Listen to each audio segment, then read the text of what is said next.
We're finally having a general election, but will it really solve the parliamentary problems we're currently experiencing? Why are we in the situation we're in? Why are we having a general election at all? What exactly has this current Parliament of MPs been doing all this time? Have they had some grand plan to keep us in the EU? Has it involved moving the goalposts, changing the language, and ripping up parliamentary convention in order to get a second referendum to undo the first? Yes, but actually it's simpler than that. They want to, in their words, take no deal off the table, because then when they, MPs, have a vote, they get to choose between the deal and remain, which is the only logical option if you prevent it from leaving without a deal. They know they have a majority backing Remain, and they will say they are being democratic when they vote for it. But really, this has been about controlling only one part of this process. Not the negotiations with the EU, but the approval mechanisms of Parliament. As long as they can either keep delaying or cancel, they will keep playing their game. The game that gives them the Leave or Remain referendum that they wish they had never given the public. It's not a people's vote they want at all. It's an MP's only vote, a politician's vote. The only one they know they will win. The people's vote is a sideshow, more delaying tactics, a distraction. They will kick up as much dust as possible in order to cover their real mission. Contempt of the voters, yes, but actually of the very positions they hold. They will undermine their own place in how our democracy functions in order to get their way. That's what they've been doing. And in that, their opinion of voters and the public more widely is really revealed. Because they think they can get away with it. In fact, they've done an exceptional job at getting away with it, at convincing people that they should be suffering from Remainism, that Brexit derangement syndrome is actually the rational reaction to what has happened. It's a form of hysteria unheard of in politics until now. And again, it's only so there is a club that people can join to be on their side, the side that wants power over everyone and will never give that power up ever again. Welcome to Sounding Board. And this first videoed edition of Sounding Board. I don't want to look at you or look at the... Well, that's if it works out and it goes out on video, but I'm hoping that it will. Yeah. So, Brexit. Well, okay. My second intro, because I've already done my first. You've got a second intro. I've got a second intro. I've already done my first intro. So that was your pre-intro. Is this the post-intro? Anyway. On the 29th of March, we were supposed to leave the European Union, which was a couple of days after your birthday. It would have been. It would have been a nice birthday. A nice birthday present. It was my birthday a couple of days ago, and we're supposed to be leaving the European Union at the end of this month, but obviously we're not. So that's two birthday presents we could have had, or at least one of us could have had. But we've been denied. Now what? Well, who knows? So we've got a general election, and I guess the outcome of that general election finally will determine what happens next. Also, do you want to talk about how the general election has kind of come about then? Because it's not exactly been smooth sailing, has it? Well, Boris has been asking for a general election since September. Do you want to rewind a bit before that? Who's been asking for a general election for a lot longer than that? For the past probably 2 years. Since the last one. Since he lost in 2017, obviously Jeremy Corbyn has been shouting for a general election, which is, to be fair, that's what opposition do. I mean, as an opposition leader, the number one thing you should want above anything else should be a general election. Topple the government? Of course. It should be, and as an opposition leader, from the point in which you lose, you should be gaining momentum and gaining maybe a better word than momentum. You should be gaining popularity. The polls should be going in your way. Whenever there's a by-election, they normally go in favour of the opposition. So you should be building on from that. Should be your lowest point. Should be the point where you lose that election and you work to the new one. So at any point, you should want a general election, which is what he's been saying. I mean, it's been very clear that that's not been the case in terms of the polling of the Labour Party and for his personal leadership opinion approval ratings. But he should still have been asking for a general election anyway. But there's been this little interim period where he specifically not wanted a general election. But why is that? Well, obviously he'll get obliterated. Well, that according to the polls, he'll get obliterated. But what changed between yesterday and 2 days ago then? Well, so they've got the extension, which Parliament asked for, not Boris Johnson, not the government. Parliament by passing the Benn Act, forced the Prime Minister to send a photocopy of the letter. So why didn't he vote for the general election on Monday? The EU had already given the extension. I'm not trying to trip you up. I'm saying he doesn't know what the hell he's doing. I'm not sure. Within 24 hours, possibly less than that, he went from not voting for a general election under the Fixed Term Parliaments Act to voting for a general election on like pretty much the same day, I think. As in, the general election is set for pretty much the same day, with a so-called one-line bill. So with this one-line bill, okay, so it's important to note, the reason that they had the one-line bill is because they only need a standard parliamentary majority to get that through. They don't need the supermajority that they needed with the fixed term parliament. So how many people voted for the second bill? However, more people... 438 or something. They got so many votes with the one-line bill that it could have gone through. This just makes no sense to me. And this is the point I wanted to make. Why?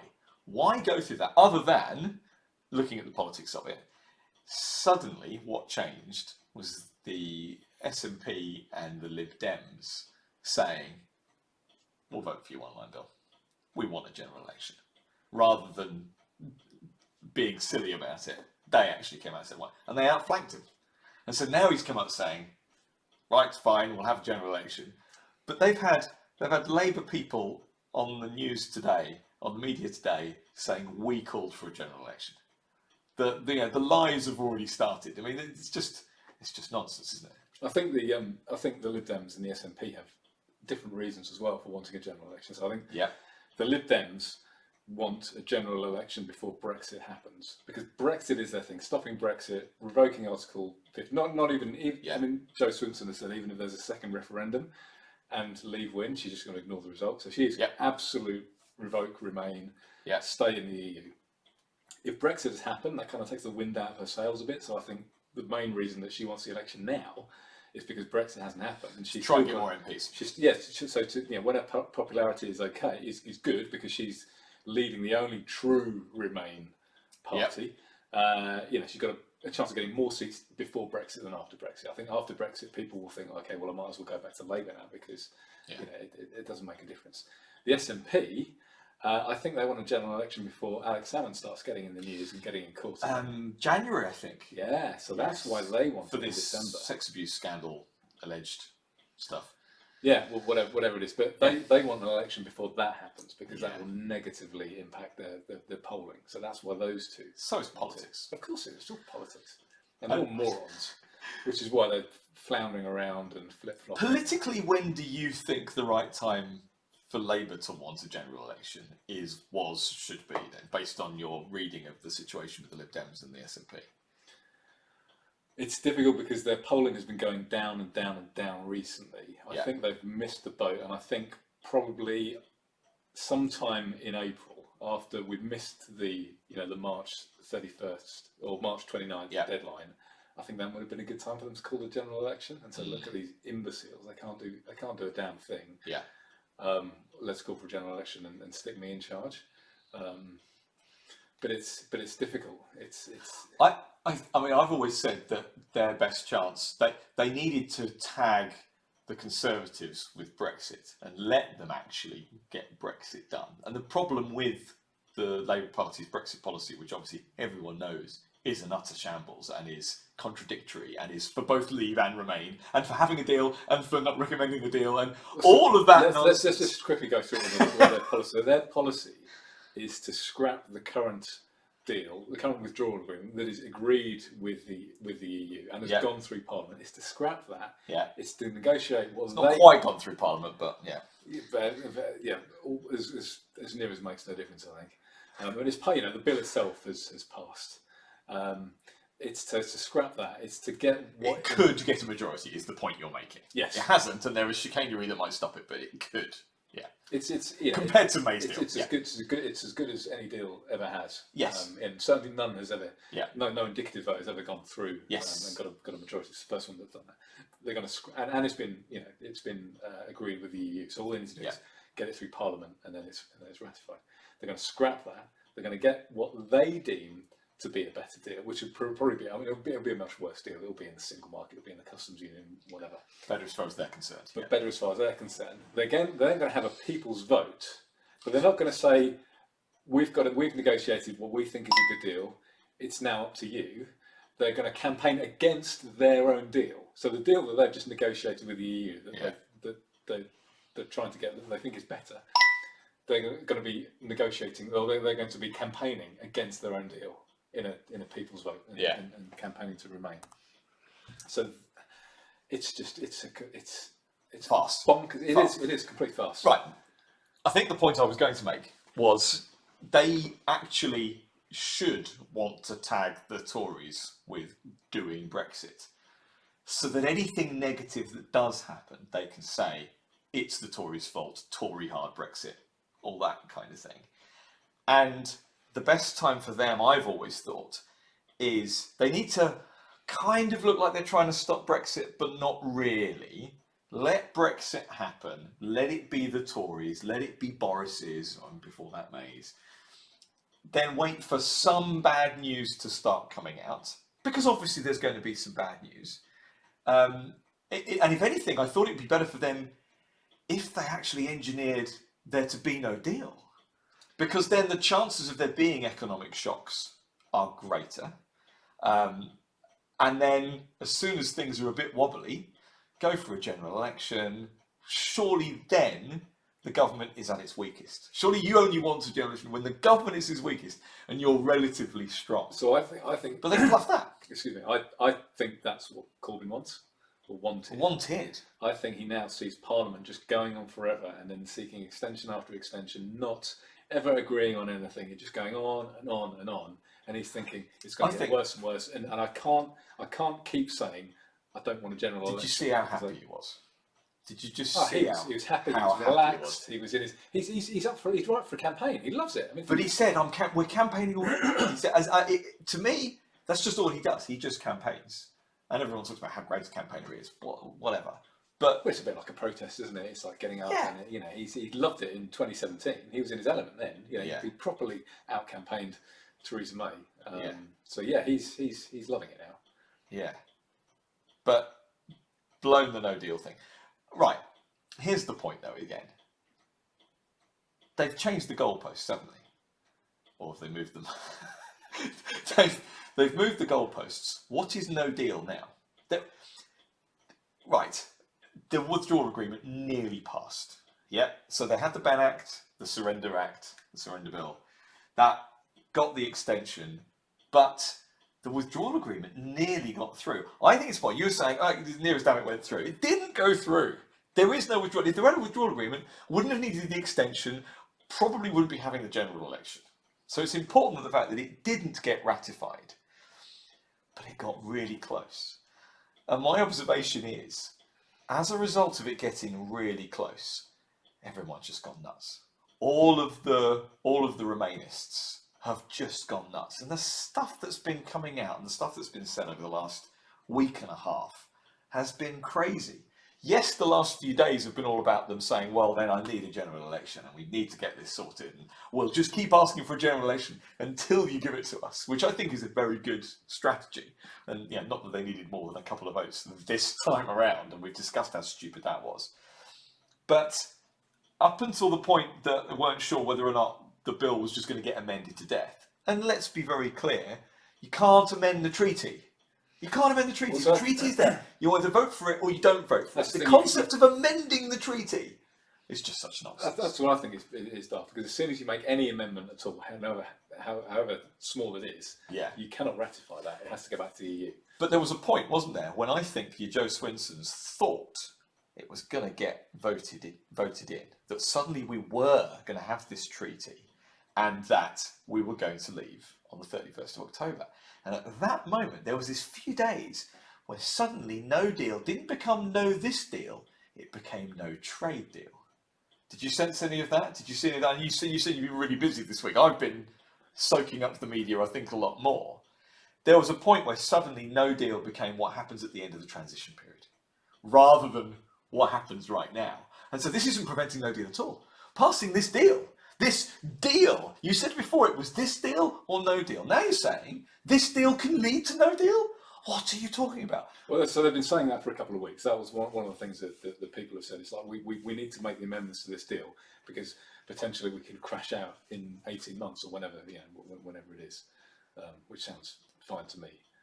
But doesn't it pour water on everything they've been saying about this quotes deal? That's one of the reasons. Their terminology has been terrible. But that's one of the reasons they had to put the Ben Act through again, wasn't it? Or was because they were worried about crashing out at the end of the withdrawal agreement. I'm sure that's one of the reasons they put it through. Well, but the point is, if they do, because if the withdrawal agreement is passed, the Ben Act has no force whatsoever. That's it. The Ben Act can't extend the extension. Can't extend, the transition period. No, but they wanted the Ben Act to grant an extension to give them time to mess around because they were worried that the Withdrawal Act would go through and they wouldn't have any time to try and amend it. You see, I don't know. I think the Ben Act was to extend it to stop no deal. They were definitely talking about crashing out at the end of the withdrawal agreement before they put the Ben Act in there. Were they? Definitely. Right, okay. That was one of the people. Was that just them getting their next set of arguments Could be, ready? but that was definitely some of the people, some of the MPs were saying that's why they voted for the Ben Act, because they weren't worried about crashing out now because Boris has got a deal. They're worried about crashing out in politically though. Right, so you're right about the Lib Dems, you're right about the SNP wanting a general election, wanting it now, it's better for them now. I wonder though whether politically it's better for them, Brexit politics wise, to try and pass other Ben Acts to restrict what the UK can do in the future. I mean, the Ben Act was designed, and I don't think we need to have a conversation about what's constitutional and what's not, but it was essentially to be the puppet master of the Prime Minister, wasn't it? That's what it was designed to do. And you will lift your pen and you will sign here. If only they'd actually written that in the bill. But it's all about saying, you will do this, otherwise it's against the law. So they could pass another bill that says you will negotiate a free trade agreement that has free movement of people, free movement of capital, free movement of, they could do all that. That has a customs union. That's the free trade agreement that you must negotiate. But are you talking about what's good for Remainers, or are you talking about what's good for the Lib Dems or for the SNP in general? Because there are different Remainers. Yeah, so if for out and out Remain, yes, no election, but carry on. To me, that Remainist Lib Dem, that's it, isn't it? Or are you saying that Jo Swinson is thinking past Brexit? I think she's thinking of the Lib Dems and wants to get more seats, and now is the best time to do it. You don't think preventing Brexit trumps all that? No, I think she's under more pressure now. She's living with the Lib Dems. Yeah. So potentially, while it was Vince Cable, that might have been an easy option. Just keep it simple. I'm old anyway. I'm not going to be here forever. Just keep it simple. But for her now, she's thinking about her career. She's thinking about the fact that she's young. She's my age. I am still young, I think. And we were a millennial. We've already discussed this. No, I'm not. No, I'm not. I was born right on the border, so I can be interpreted either way. I'm generation fluid. Anyway, she's not very old, but I don't think it's just that. I think she's getting pressure from everybody else in the Lib Dems. So yeah. We're doing well in the polls. Look at all the people who have defected to us. Lots of people have defected. If we need to keep and gain more seats, we need an election now. If we wait until after Brexit, that momentum will have gone. What does it say? say? Even if they've prevented, let's say they revoke Article 50 and we remain. Yeah. Through Corbyn or the Remainers or whatever. Let's say it happens. Again, why vote Lib Dem then? Because they were right all along. No, people won't do that. People will just. What does it say? It's like the Brexit Party. The Brexit Party, their polling went down. I'm with you. The Brexit Party and the Lib Dems support is soft. It's there for one reason. It's there to either prevent or obtain Brexit. And as soon as either one of those happens, it melts away. What does it say about the Lib Dems that more Tories MPs have joined them than Labour MPs have joined them? Or what does that say about the Tories? I think, yeah. So is that the wrong question? I should have been saying, what does that say about the Conservative they're not Party? traditional Tories. I don't think. So what does that say about the Conservative Party? I find this, we've not discussed this particularly, I don't think, have we? About the 20 plus Amber Rudd, 21 plus Amber Rudd, whatever it is, that got, expelled, to have the whip removed. I mean, you and I are going, finally, in the same way that if Labour split down ideological lines, I'd be saying the same thing. Finally, look, a group of people who do share similar views. Your Hammonds and the Gawkwood Squad and all of that, they didn't share the views of actually the rest of the party, did they? No, not at all. And Nicola Soames and Ken Clarks and these people, Rory Stewart's, they were never really Tories, were they? Right, and you've just named 3 people that haven't joined the Lib Dems.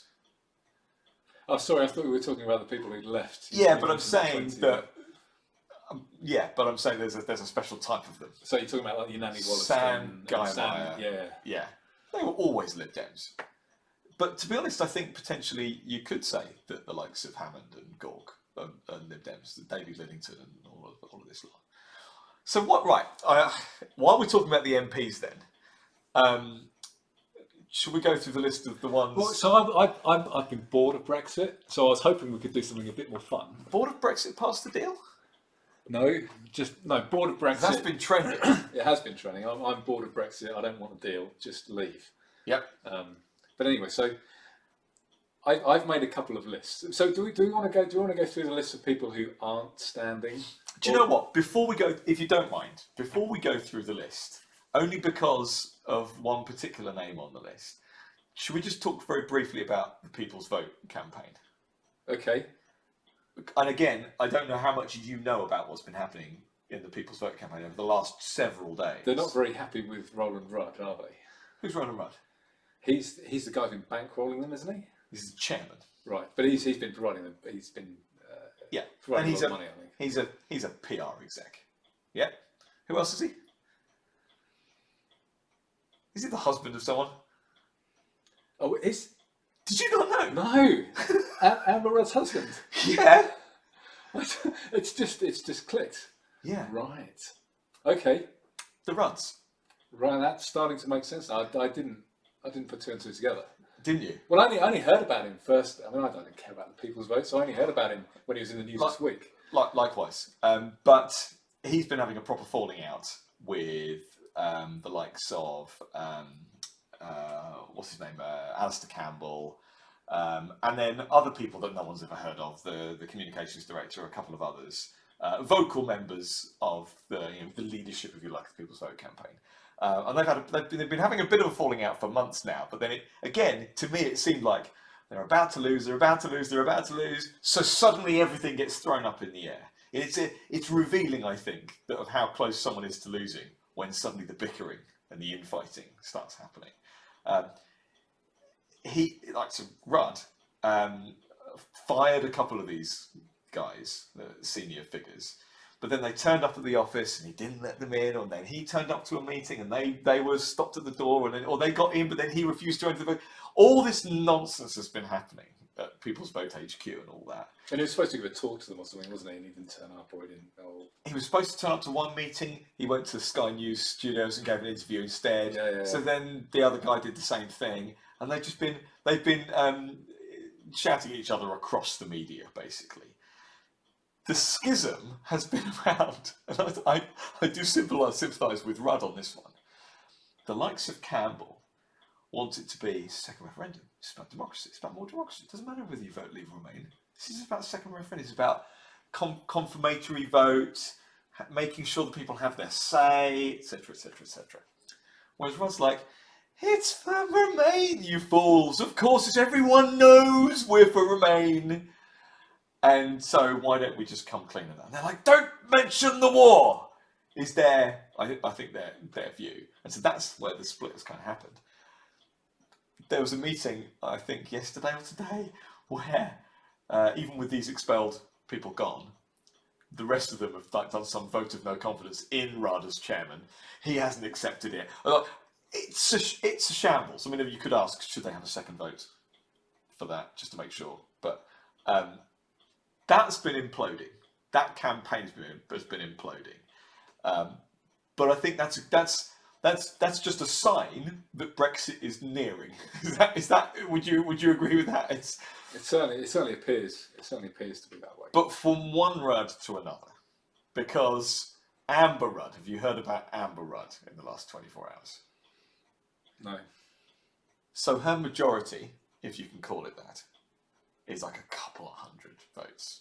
Yeah, in her constituency. Yeah, I knew. She's always been on ultra a knife edge. marginal. Yeah. So she announced that she's not standing this time, which I think is part of the list you've got here. Well, so I've got a couple of lists. I've been researching for lists of all the people that currently aren't standing. So I thought we could go through those. I've just got a list of people that I'm going to be glad to see the back of. Well, and so let's start with Amber Rudd, if you don't mind. If only because, and I know I'm hijacking you reading your list here. I haven't even got to the number one on my list. Number one on my list isn't Amber Rudd, but I just want to make the point that she had a little negotiation with number 10 of whether she could have the whip reinstated so she could leave a Tory, and they said no. And that's happened in the last couple of hours. which is funny, but yeah, I'll be glad to see the back of her. I think she's been utterly useless, but also a poor politician. If anything, she's been a candidate for a certain award of mine, the Chuka Award. Well, you've got a short while to give it to her before we have the election and she ceases to become an MP. So she's a nominee. Okay. A nominee for the Chuka Award is Amber Rudd for rejoining the cabinet and then leaving again. So this list here I've got, and then these are in no particular order. Because I asked you in the week, didn't I, about a priority list of, who would you get rid of first? And you're like, 650 of them. Only if we can't replace them. Got it. But I have got a list. So this is number one on the list. Shall I get my tiny violin out for these? So number one on the list, and this isn't the number one, but this is he was the first name that came to mind, and he's probably a nominee. Oh, a nominee for the Chuka Award? I think it could be. Okay. David Lammy. David Lammy's not standing? Or are you saying David Lammy's... No, he's in my list. I would like to see him. Oh, I see. Sorry. This see. This is your who you want to lose. Andy's list of who I want to... Oh, you see, I disagree with you entirely about David Lammy. David Lammy needs to stay exactly where he is. I've got another list for that, but he's not on that. I've just had enough. I've had enough. You've had enough of David Lammy. Has really got to you. Oh, come on! Just the video of him saying there are no police here, with a policeman behind him. Yeah, this guy is. Or the master. Have you seen the Mastermind that he was on? Yes, that's funny. That's funny. But also him saying about how there are Nazis.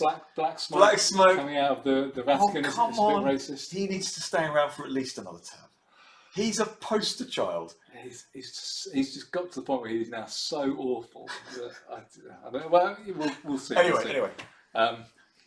Dominic Grieve. Dominic Grieve can. He's got to be on everybody's list, hasn't he? Yeah.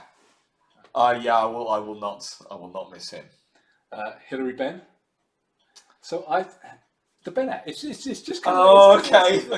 The surrender bill. Interesting. So as Labour politicians go, I didn't mind him. Yeah. For a long time. Can't stand him now.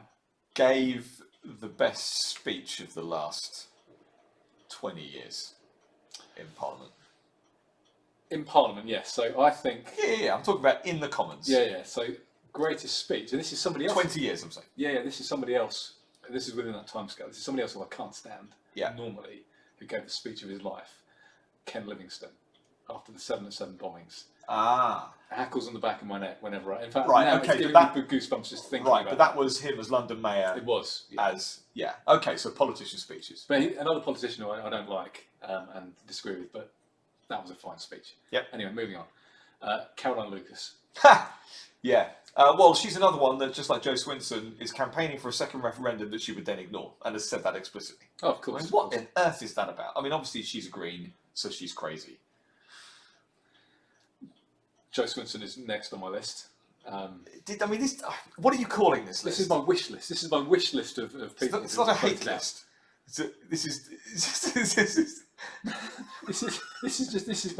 my bad list. But it's bad MP. I mean, I didn't have room for all 650. These are the people I want to lose their seats because they wind me up. Okay, I just wanted to get the criteria for this. This is people you've just had enough of. You want to see the back I've of. had enough of, and it's particularly around Brexit. Yeah, I mean, let's be clear. Back in 2015 election, doesn't that seem a long time ago? Doesn't that seem a long time ago? Ed Balls was on my list, and then he was out. Yeah, Douglas Alexander. I mean, Dougie. I was dancing that day. You know, there were so many good wins. Did you see the video of the Guido Fawkes office when Ed Balls was announced that he lost his seat? No. They were like, you could see them sitting in front of the TV, and party. they just jumped up in the air. They got the champagne out, and they were roaring. It was Well, yeah, that was me minus the champagne anyway. Oliver Letwin. Oh, who is he's near to top of my list. He's standing down anyway, I believe, isn't he? Yeah. But the tone of my voice should say it all. But I feel like that about David Lammy. I mean, David he Lammy doesn't have the comedy value, but he's just David. Right, there is no comedy with Oliver Letwin. He is responsible for the Fixed Term Parliaments Act. I rest my case. I know. I can't stand him. Need I say more? Philip Hammond. Yes. He's in the same category as Grieve. Yeah, oh, absolutely. But worse, he was in Chancellor. So this, I think you would agree. I'm not sure whether our special friend will, because people have had a bit more sympathy for this person recently. But if Theresa May, if she lost her seat, I wouldn't lose any sleep. Yeah, no, She's she's not a sympathetic figure at all. The people have been a bit more sympathetic towards her. I haven't. Give me a break. She has been. She was a worse Prime Minister than Gordon Brown. This is me saying that. I know. John Bercow. I know he's out anyway, but he's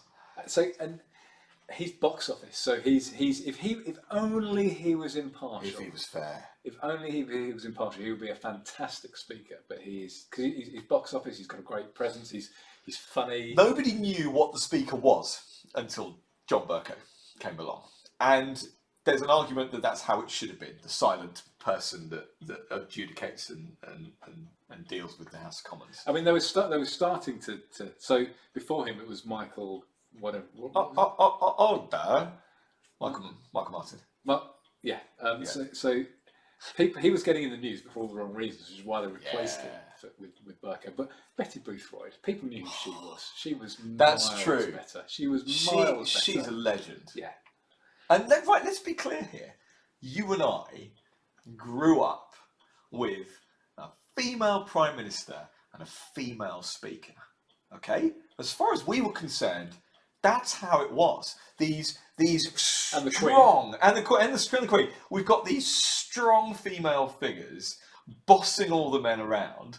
That's what we grew up with in our politics and everything. I think it's just an important point because they're not around anymore. No one like Theresa May. You can't put in the same league as any of them.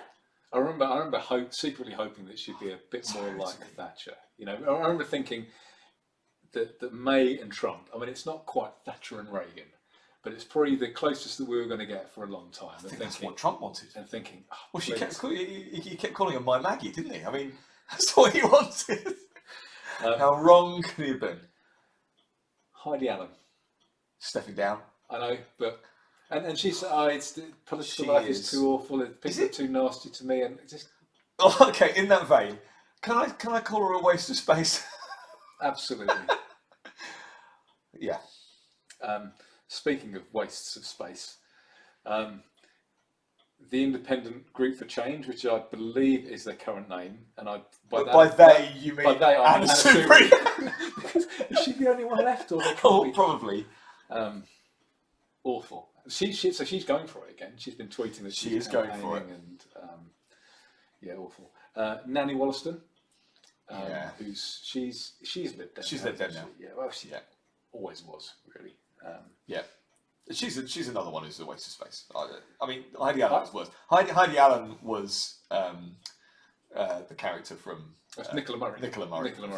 Although Nanny Wollaston has done, she's far more authoritarian when it comes to nanny state stuff. Yeah. So I haven't been able to stand her for years. You disagree with her politics more, whereas Heidi Allen is just useless. Yes, Hardy Allen's That's moron. that's the difference. Nanny Yeah. Wallace, I disagree with. Yeah. Rory Stewart. Rory Stewart. I mean, so he's off because he's campaigning for London Mayor, isn't he? So did you see when people were tweeting him about? So there was that couple of days where everyone was massively positive about leaving with a deal. When Boris came back triumphant from the EU with a deal, and I think we should acknowledge that he did. Well, so that wasn't an easy task because they said they were never going to reopen the withdrawal agreement. No more negotiation. Yeah, that was it, and he managed to get it. He managed to get them to Significant changes. renegotiate it. Significant change. He managed to get it past Ireland. He managed to get it past the rest of the 27 EU countries. The ERG, the only people he didn't satisfy was the DUP, and if anything, that improved his political standing for doing so. Yeah, so to get all those people happy with the deal, that is no mean feat. I still think it's a rubbish deal, but that is no mean feat just to get a deal. But the comparison of it to Theresa May's, I still think is night and day. Just because 95% of the wording is the same, that 5% was so serious that he did a tremendous job, I think. Well, getting rid of so it and the changing it. biggest difference between May's deal and this one is that we can get out of it. That's what I'm saying. It's so fundamental. You know, it could have been 99% the same, but the fact that we can get out of it unilaterally is night and day. Yeah. So this next person, so Nicholas Soames, and I don't know if you know this, but he's the grandson of Sir Winston Churchill. Is he? I'm not sure. He doesn't mention it. He may have mentioned it, but so he's off anyway. I think he's now a Tory again. I think they've given him the whip back. They have given him the whip back. Giving a few of the whip back. Probably just because of the fact that he is Churchill's grandson. Yeah. Did you know that? No, just passed me by. But I'll be glad to see him go. I think he's he's a windbag. There's another couple of people. So these two here, they might be on your. Is Ken Clarke on your list? No, he hasn't wound me up enough, and he's still got the comedy value, but he's not. You secretly like Ken Clarke, don't you? But so he's where David Lammy was, I guess, for a while. In that, right, he's amusing and he's rubbish, but it's just quite comical to see him on TV and to see him look like Father Jack. And he has aged badly, hasn't he? I used to be a massive fan of Ken Clarke. His Europhilia was the only thing I didn't like about it, but I loved his honesty about it. And I'm talking like 10 plus years ago or whatever. I thought it was great when David Cameron brought him into the cabinet. The old dog and everything. But he's turned into a. But so these next two. But he's standing down. He is. These next two could be on the list of people that I don't like them. They're not good. I've got another good list. But strategically, you want to keep them in their post. Yeah. But they've moved towards David Lammy for me. Okay. But for you, they may be in that other list. So number one is, and he's just wound me up more than ever recently, but Richard Bergen. I mean, he is comedy value because he's such a moron. He's such a moron. It's just it's like if I tried to parody him, I couldn't act that stupid. I don't know how he does it. I think Sacha Baron Cohen would struggle to do a more Bergen. He's just. He'd be a good choice actually to play Bergen. I think he's got the vacant look on his eye. He can do the vacant look. How could you out parody him? It would be no different. I mean, there's a reason why there is no political parodies at the moment. There are none. There is no thick of it anymore because there's no need. It's too stupid. Yeah, No, I'm afraid he stays in my world. And the next one may as well. So Rebecca Wrong-Daly. I could take a leave her. She doesn't have the comedy value. She's just useless. No, she's just useless. She can do one. And that's my. I mean, I could go on. I could write 650 down here, but that's my kind of list of people. And I've got a couple of other lists. We're pretty balanced there in Labour and Tory, I think, or an ex-Tory. Yeah. So when I wrote a couple of Lib Dems, and that's fairly proportional to the Commons, I think. Yeah. So when I wrote this, I thought before I completed it that it was going to be all Tories or mostly Tories. Yeah. But no, there are a few from all over the place here. So I've got a good list of people that I I mean, it pains me to say that I want these people to stay, but if we have to have some MPs, then these ones have been better than most. These are top of the pile, but not for strategic comedy value. No, this is just people who genuinely out and out think that they're trying to do their best. And in 650 awful human beings, these are probably the best. Okay, so it's not a high bar. So Jacob Rees-Mogg, obviously, I think he's done well. I don't agree with him on a lot because he's too nanny state for my liking. Yeah. He voted for Theresa May's deal, but as far as all the other MPs go, I can't think of many that I like more than him. He's principled. He's a conviction politician. He's principled to a point. Again, Theresa May's deal, all that. But yeah, I like him. He's flawed. I think he's in his absolute perfect position in government as leader of the House. Yeah, I think he's good. I think he would have made a good chief whip, actually. Yeah, I think he would have not thought about that. I think he would have made a good chief whip. But I think I have since the Mogcast, his understanding of parliamentary procedure. He'd make a great speaker. Oh He yeah, would make that's a brilliant talk speaker. about him being speaker before. Yeah. And I remember thinking he would be Yeah. unbelievable. But I think if ever you're going to have a person that's in charge of the legislative programme, which is what the leader of the House is for, Should be. it's him. So And and he's now that he's at the dispatch box and he gets the final word, he's come into his own, hasn't he? Because he's before in the Commons, you're not allowed to have the final word. Now that he has, he's just reading them off, just these one-liners, left, right, and centre. Brilliant. he's really good. So Dominic Raab. Dominic Raab, you Didn't like him for a while. it is high up on your list here. Well, that's they're not in order. Okay, But I was he's the still one. on the list. I know. Yeah, I've changed my mind a bit from him. And I think he's in a constituency that voted mainly Remain as well, or very close. So Okay, he 50-50-ish. he could lose his seat. I've been singing his praises since he was a junior justice minister. Well, so I liked before. him, and then I didn't like him as much, Right. and then I liked him again. So yeah, he's on the He list. is definitely a rising star, isn't he? He's now Foreign Secretary again. He's now not dissimilar age to us. He's got a long future ahead in the Conservative Party, I think. And on that note, Lee Rowley. Lee Rowley, he Legend. gave the what do they call it? There's an opening speech that you give at the beginning of the Parliament. So obviously it got prorogued again. Did you know it got prorogued again? Has it? I've been. When did it get prorogued? Is this because of the election? No, because of the Queen's speech. They had to have a Queen's speech. Oh, sorry. Yeah, So I it got thought you prorogued meant again, since- and the media paid no attention to it whatsoever. People didn't fling themselves over the speaker or hold up signs saying silenced. That's prorogation of Parliament. Yeah, so they call it something. The term escapes me, but someone gets the honour of the first speech in Parliament, and Lee Rowley. I haven't seen or heard that. I should give it a look. But yeah, obviously we've seen him speak live. Yeah. I've seen him a couple of times now at different events. He was at this. Where did you see Not him? a spectator event. It was at Lord North Street at the IEA. Right. He was giving. We were talking about democracy, and he gave a monologue at the start, and he was answering questions along with other people. But yeah, fantastic.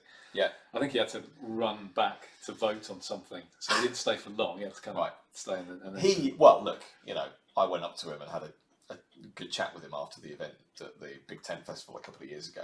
He's a proper liberal, and that's certainly why I like him. Again, someone who I've always liked a bit, but he's I haven't always been 100%. A bit like Raab, but Steve Baker.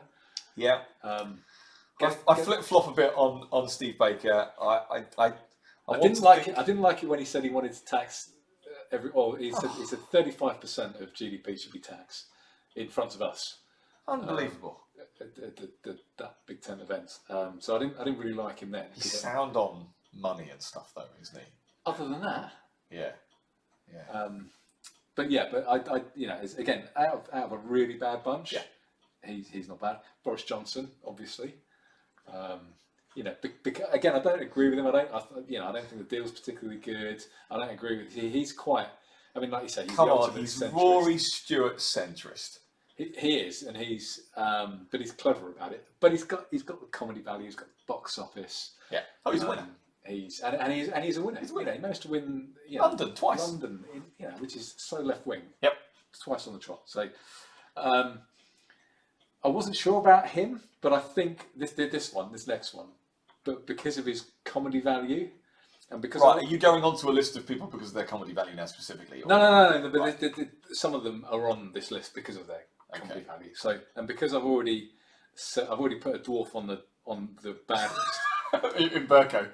In Burko, I'm sticking Mark Francois on this list. And he's an out-and-out Brexiter. He does wind me up a bit. But do you know what I like about him? What's that?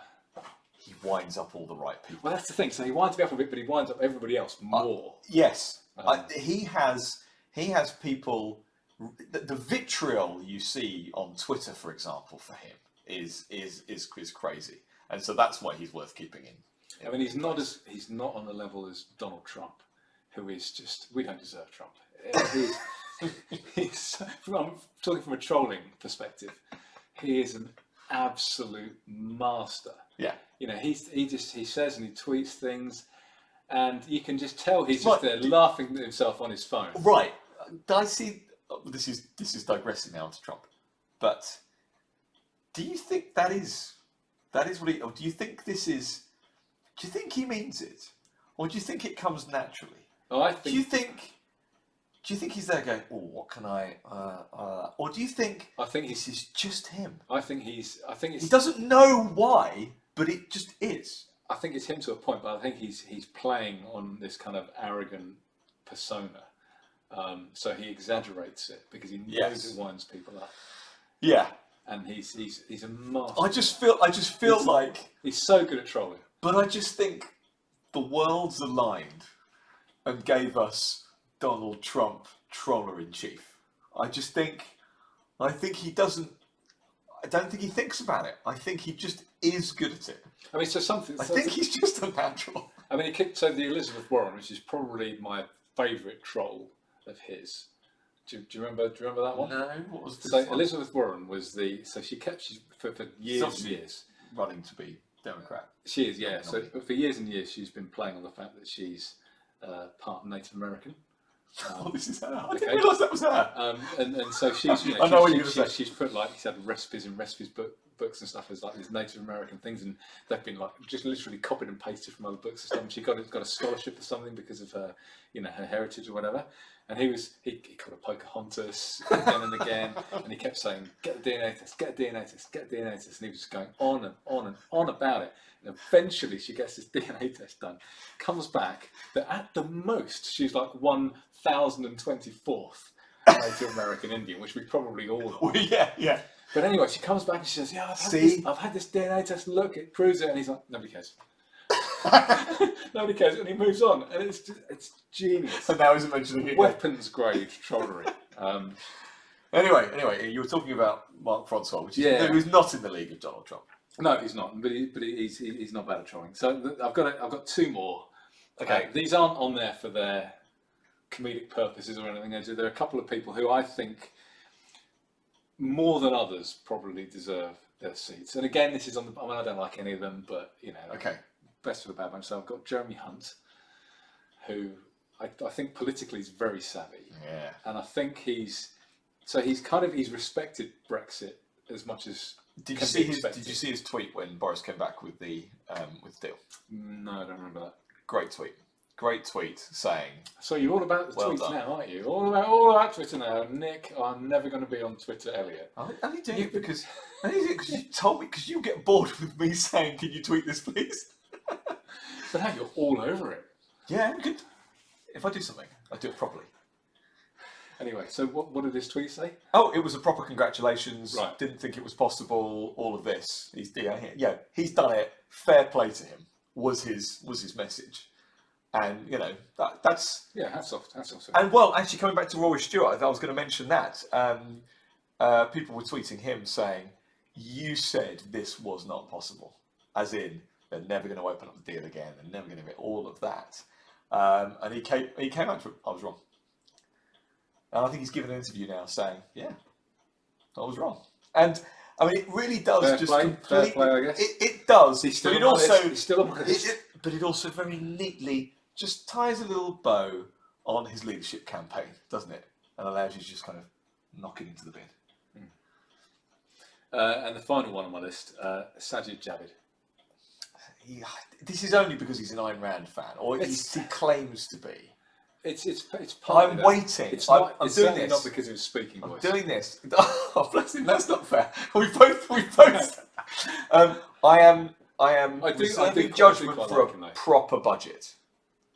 And I suppose the point is, you've got to wait for a budget when they actually have a sodding majority, because otherwise there is no budget. But it won't be a libertarian budget, Nick. It won't even be a classical liberal budget. I guarantee it. The size of the state needs to reduce in order for me to think that either Boris or Sajid Javid are in any way small statists. I mean, but anyway, I'm kind of with you, but I don't think all of the people on your list would be on. Well, it's my list. And I haven't prepared for this. I haven't gone through a list. I did want to lament the loss of several people. You've come up with your list here of people that you either want to go or that are going. Well, I've got one more short list. Okay.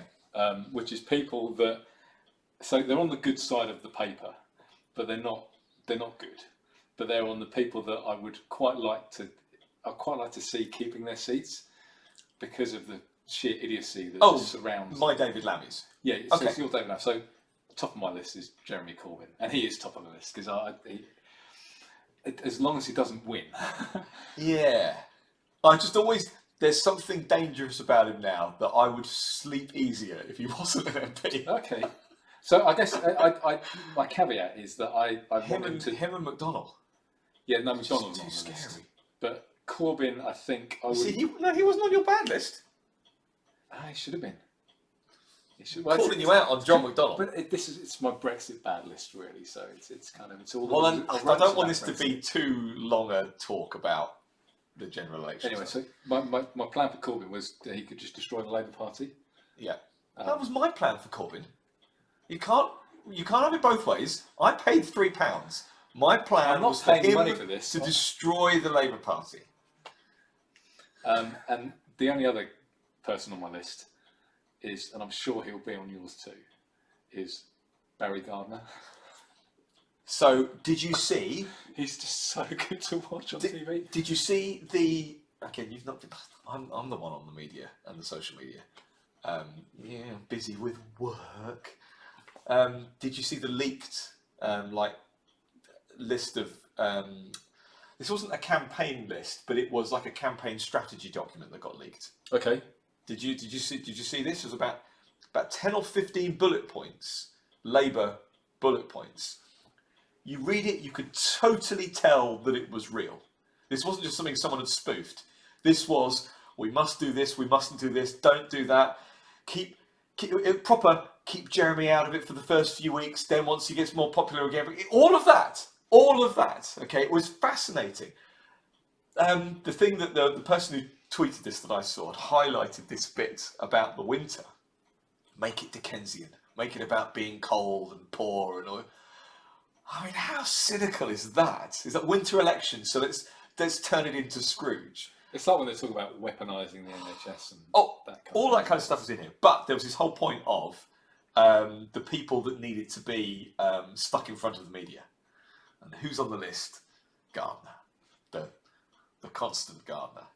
But they got people like Laura Pidcock and stuff in that list as well. What they consider to be media savvy people. Okay. That they're the ones they want to. I mean, Gardner makes the best arguments. That's why.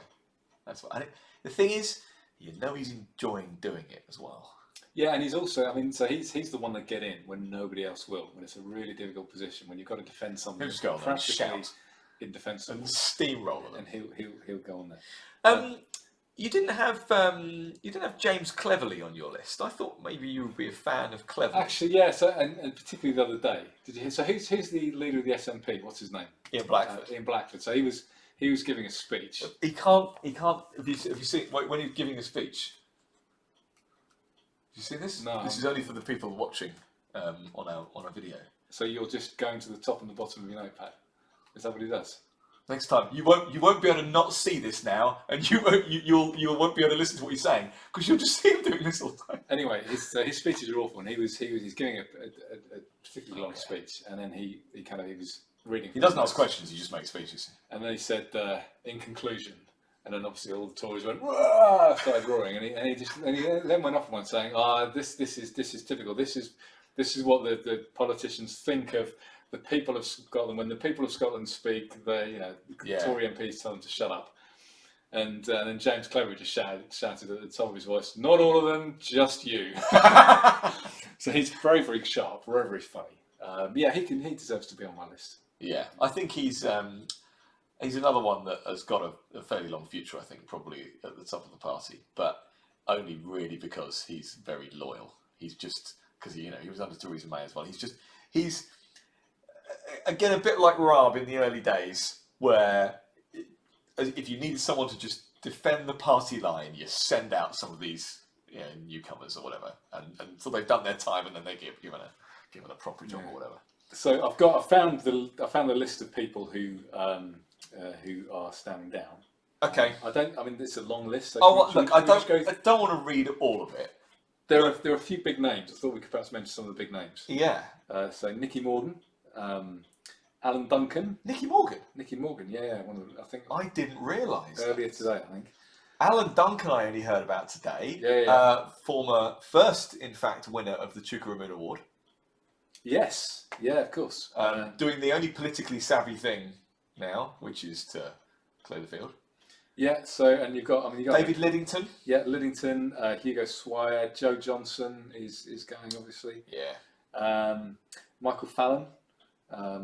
Okay, old hand, I suppose. Yeah. Yeah, Nicholas Soames. Yeah. Did you know he's grandson of Winston Churchill? Is he really? He should mention that. So this is someone else. Speaking of relatives, and I don't know if this is a relative, but when I say his name, you might know who presumably his dad is. Nick Hurd. Well, the assumption is Dougie's son. Yeah, but I don't know. So who else is there? We've got Gloria De Piero. She's going. Kate Hoey, who I thought was. Yeah, I mean, obviously Brexiteer, one of the few. I mean, you've got to really want it, haven't you? Yeah, particularly the Labour Party. Owen Smith. Is he going? Yeah, he's going. Of the Lib Dems, Norman Lamb and Vince Cable are off. And this is someone we've mentioned before on our list. So former Tory, former Change UK, former Independent, former The Independents, now Lib Dem Heidi Allen. The thing is, we can't actually put the word disgraced before all of that. It's always nicer to announce someone as a disgraced former Tory MP. Yeah, it is. What was his name? Neil Hamilton. Disgraced former Tory MP Neil Hamilton. Yeah, that's a private eye and Varganese view, isn't it? So these are being named as Conservative Independents. Guto Bebb, Oliver Letwin, Justin Greening, Ken Clark, and Nick Bowles. Nick Bowles actually can get on my list. So he's a neighbouring constituency. So there's Grantham and Stamford. Oh, okay, is it? Right, yeah. Okay. So there are people who work for me that can vote him out. Right. Not that I need to now. No.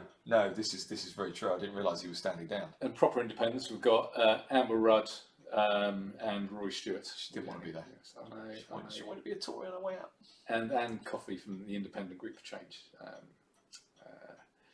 Is that the same as the? I don't care. They're all parody party as far as I'm concerned. I think it did. So the Independent Group for Change was the Independent Group, and then no one Change cares. UK and, whatever. To requote Trump. Right, back to Brexit. Okay, is it happening or not? I know it's not happening tomorrow or today if you're listening to this on the day. Is Is it happening ever? I've always thought that it wasn't going to happen.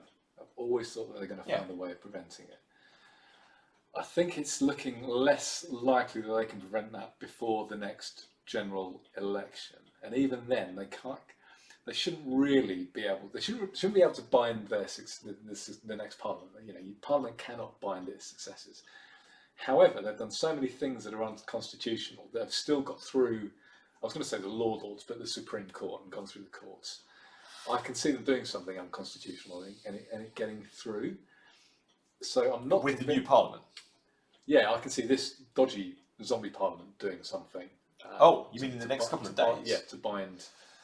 When is it like it's early November, isn't it? We've only got about another week. Yeah, so one of the dates that I don't think it's the date of the election, but one if it was going to be one of but the obviously other Parliament dates, gets dissolved. Yeah, but if it was going to be one of the other dates, Parliament would have been dissolved on November the 5th, which I thought would have been fantastic. There would have been a lovely symmetry to that. Although we have got a new Prime Minister on Friday the 13th, which I thought was quite amusing. Excellent. But if you could have combined them. The other thing that I hadn't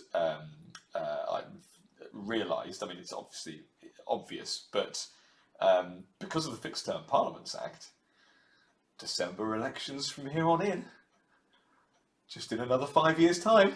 Of course. Of course. So, I mean, it's been in the last two, or is it certainly the last one Tory election manifesto, but they just never did it. They've got to repeal that. Well, that gives them an excuse now, doesn't it? And with a majority, if they get a majority. So this is the thing, it is all down to the Tories getting in. But I can see the Lib Dems. Who would have thought? I can see the Brexit Party.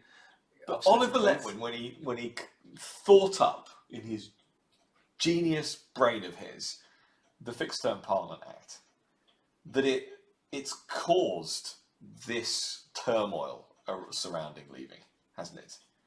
Because we should have had several governments, parliaments since then, by all rights. Well, the idea that when a Prime Minister loses confidence in the House, and by that I mean doesn't get stuff through. Yeah, that is prevented from calling a general election. How could that ever possibly be a good idea? It's ridiculous. Well, other than the fact that I keep hearing people I know lament the fact that the government isn't getting anything done, and I'm there going, yes, the government's not getting anything done. Let's keep this going for as long as possible. I don't care if we don't leave, just do nothing. That's the only other thing as well. As much as I'm saying I hate the Fixed Term Parliament Act, I love the Fixed Term Parliament Act because it's done all this and it's making Parliament implode and it's showing them to be the utter morons that they all are. Yeah. The level of moronism, is that a word? is incompetence. It's massively high at the moment, isn't it? But also it's this, if we say it enough, we'll pull the wool over their eyes, they'll believe us type stuff. Even just the spin on no deal. We're not going to vote for a deal, but you have to take no deal off the table. I mean, I mentioned this in my pre-intro, and the fact that what they wanted to do, they hated the fact that the people had their say. They want their say because they're the MPs, and they're being revealed through what they really believe in democracy, which is no, not the people have the say. We have our say. We're your representatives, and not delegates. Yeah, you said it was about parliamentary sovereignty. Therefore, we'll tell you what you want. Exactly. But all this nonsense about no deal, and all the nonsense about preventing it or taking it off the table. But until this point in time, we can't have a general election because we might end up with no deal. No, the whole point is, and likewise with the Lib Dems, like, if you want to stay, win a general election and stay. If you want to leave with a deal, win a general election, leave with a deal. If you want to leave with no deal, win a general election and leave with no deal. What they're saying at least we have choices. What they're saying is we don't want a general election because the public are going to choose the wrong thing again. Yes. That's exactly what they're saying. That is what they're saying. It's what they have been saying. I just hope. My faith in the British public got massively knocked in the 2017 election. After having... Not in 97?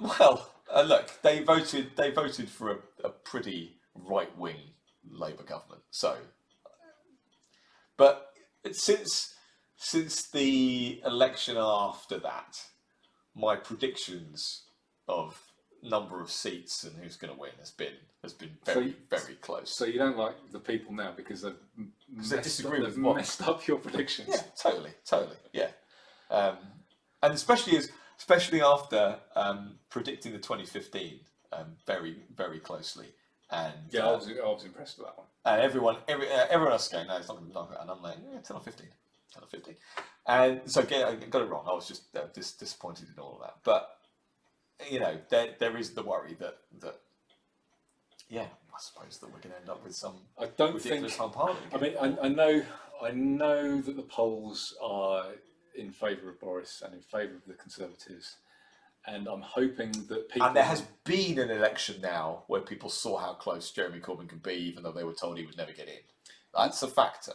And but I'm not so much worried about them. I'm worried about the Brexit Party splitting the vote. So I'm hoping people will get to the polls and think, you know what, I can't risk getting a Lib Dem or a Labour MP. I'll vote Conservative. There's a better reason to vote Conservative. I mean, if Theresa May was still at the helm, then the Brexit Party, they wouldn't clean up, but they would suddenly have a parliamentary force. No two ways about it. People like me potentially would have voted for the Brexit Party to put one in the eye to the establishment. They riding that anti-establishment wave, because let's be very clear, a lot of people, I think it's a fair interpretation, did vote to leave the European Union because it was an anti-establishment position. Arguably, it's why you voted. It was the only reason I voted. Well, less government. You had a principle of less government. You didn't mind giving one in the IT establishment. Lots of other people felt that way. The Brexit Party, as long as there wasn't Boris, would have been that, and that's why. At one point they were, higher in the polls. They were 40%, I think, at one stage. Ridiculous. Well, obviously they outright won the European elections, if you can call anything in that election winning, because of the crazy way that it's counted. So where do we go from here? It's been extended to the. This is interesting. So, did you know that the amending of the date that we leave is a statutory instrument? Did you know this? Legally, as of a few hours ago, the date we're leaving has become the 31st of January 2020. Okay. Whereas legally, it was the 31st of October 2019. Didn't need a vote in Parliament. But isn't that because is that something to do with the Ben Act saying that it's up to the EU, they can decide? No, there was another part of some other withdrawal agreement type bill that gave government the power to change the date. So why don't you just say, I don't get any of it. I don't get any of it, other than the fact that potentially EU law, because it's EU law, trumps supersedes it. Yeah. I think that potentially might be the only thing. But there has always been this need for alignment of those dates, and so there's a statutory instrument put forward. But it just seems odd to me that we can't just leave. This whole threat of no deal and all this, I don't understand the Article 50 process as being a timer. I don't understand why it has to be that you have to wait for the 0th minute. Well, why at any time we couldn't just go, that's it, I'm leaving. We can. Under Article 50, you can. It's up to 2 years. So we could have left with a deal or without a deal before then. I'm pretty sure of that. So you think, and so this is an important point, because I think this comes back down to Boris Johnson's politics again, and the politics of the Conservative Party in general, bearing in mind that a good portion of them supported Theresa May and supported Theresa May's deal, that they would still rather leave with this bizarre renegotiated deal. They would even rather extend than leave with no deal. Because if they wanted to leave with no deal, Boris Johnson could have said, fine, if you don't vote for my deal in the next 24 hours, we're out. But he didn't do it. So could he have managed to put that statutory instrument in place on his own? That's what a statutory instrument is. Government just does it. That's my point. I mean, I do think he wanted a deal. Yeah, and I believe he wanted a deal, and I believe he was using no deal as threat, but I believe that he could have surely got his deal through if that had been the threat. Possibly. I mean, maybe I'm reading this wrong. I don't know enough about the parliamentary system, but it just seems odd to me that today, specifically without a bill, without an act of parliament, statutory just gets waved through. I don't know. Maybe Interesting. Maybe it's not that simple. Should we wrap this up? Yeah.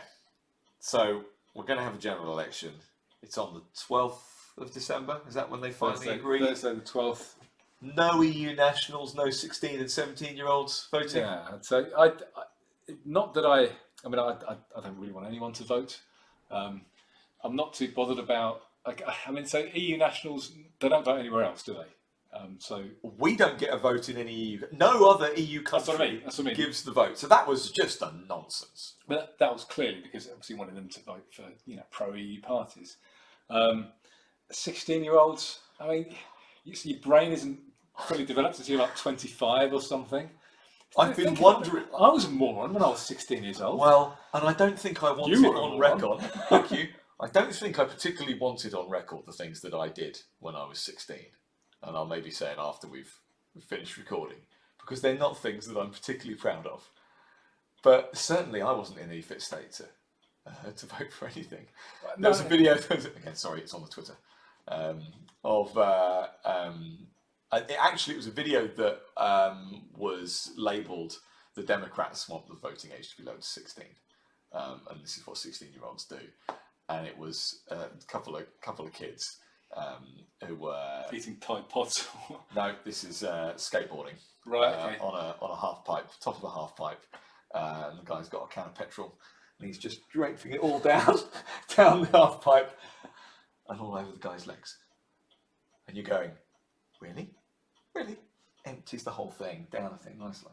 Yeah. Takes out a match, lights the thing. It's like, ta-da, and then goes up to his trousers, lights his trousers, and then obviously immediately the guy just goes, "Ah!" and legs it, and then there's like another 30 seconds of hilarity as this guy is cartwheeling and rolling around, and the guy's like running over him trying to put out his trousers. 16-year-olds. Yeah, 16-year-old politics is not a good thing to be. And if you're, the parties that always want obviously 16-year-olds to vote are the ones that are most aligned with 16-year-old mentality. Yes, like Labour. So yeah, fortunately they're not going to. And if you're going to, 16-year-olds were polled. Did you see this? A majority. This will shock you if you don't already know it. A majority of 16-year-olds think that votes should be taken away from the over 70s. Yes, no, I did read that. Because they're not going to be alive to suffer the decisions that they make. Over 70? Do they not know how long people live these days? I mean, ignoring the fact that they should get a vote anyway. Unbelievable. That alone excludes them from the franchise. That kind of thing, whether it's EU citizens or young 16-year-olds or whatever. If you want to change that kind of thing, stick it on a manifesto, win a general election, and then put it through when you've got a majority. And again, this has been the problem, like it's the only one, a problem of this Parliament, and certainly everything since March, has been the rush law, the quick get a law in, quick get a statute changed. Fast law is bad law. I mean, we don't like most law, but these quick laws are just bad laws, aren't they? But if everything all goes well, by December the 13th, Boris is back with a majority. We do leave. Corbyn is consigned to the dustbin of history. The Labour Party probably implodes. There's a whole other podcast, isn't there, just to discuss about what could happen to them, which maybe we'll leave to closer to the time. Fingers crossed. Yeah, I certainly hope so. Anyway, thank you for listening to Sounding Board. Wherever you look at the screen, thank you for listening and watching Sounding Board. You can download this on the website. YouTube. This will be on, hopefully. This will be on YouTube. Wherever you listen to your podcasts, please subscribe and give us a rating if you like. And we will see you again next time. Bye.